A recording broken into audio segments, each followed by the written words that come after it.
Reading through the Bible.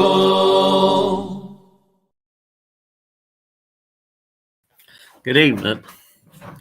I'm Dennis, and I'm a Christian. This evening, we'll be reading Exodus 18. Exodus 18.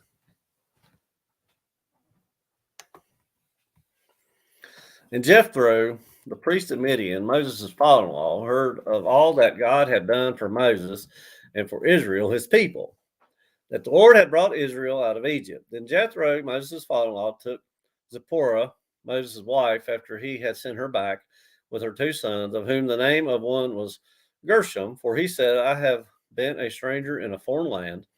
And the name of the other was Eliezer, for he said, the God of my father was my help and delivered me from the sword of Pharaoh.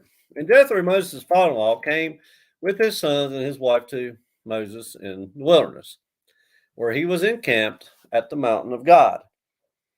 Now he had said to Moses, I, your father-in-law Jethro, am coming to you with your wife and her two sons with her. So Moses went out to meet his father-in-law, bowed down, and kissed him. And they asked each other about their well-being, and they went into the tent. And Moses told his father-in-law all that the Lord had done to Pharaoh and to the Egyptians for Israel's sake, all the hardship that had come upon them on the way, and how the Lord had delivered them. Then Jethro rejoiced for all the good which the Lord had done for Israel, whom he had delivered out of the hand of the Egyptians. And Jethro said, Blessed be the Lord who has delivered you out of the hand of the Egyptians and out of the hand of Pharaoh, and who has delivered the people from under the hand of the Egyptians. Now I know that the Lord is greater than all the gods, for in the very thing in which they behaved proudly, he was above them. Then Jethro, Moses' father-in-law, took a burnt offering and other sacrifices to offer to God. And Aaron came with all the elders of Israel to eat bread with Moses' father-in-law before God. And so it was on the next day that Moses sat to judge the people. And the people stood before Moses from morning until evening. So when Moses' father-in-law saw all that he did for the people, he said, What is this thing that you are doing for the people? Why do you alone sit and all the people stand before you from morning until evening? And Moses said to his father-in-law, Because the people came to me to inquire of God. When they have a difficulty, they come to me, and I judge between one and another, and I make known the statutes of God and his laws. So Moses' father-in-law said to him, The thing that you do is not good, but you and these people who are with you will surely wear yourselves out. For this thing is too much for you. You are not able to perform it by yourself. Listen now to my voice. I will give you counsel, and God will be with you. Stand before God for the people, so that you may bring the difficulties to God. And you shall teach them the statutes and the laws, and show them the way in which they must walk and work, and the work they must do.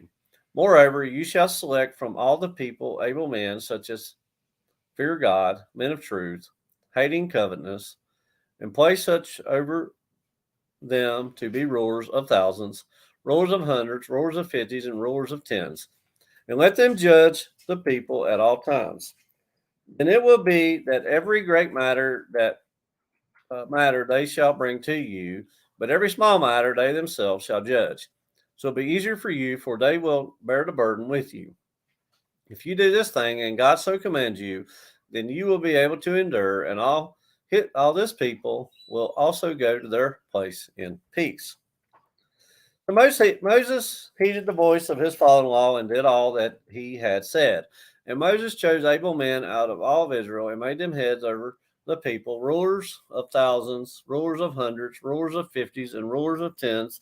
So they judged the people at all times. The hard cases they brought to Moses, but they judged every small case themselves. And Moses let his father-in-law depart, and he went his way to his own land. That was Exodus chapter 18. Exodus 18, reading from the New King James Version.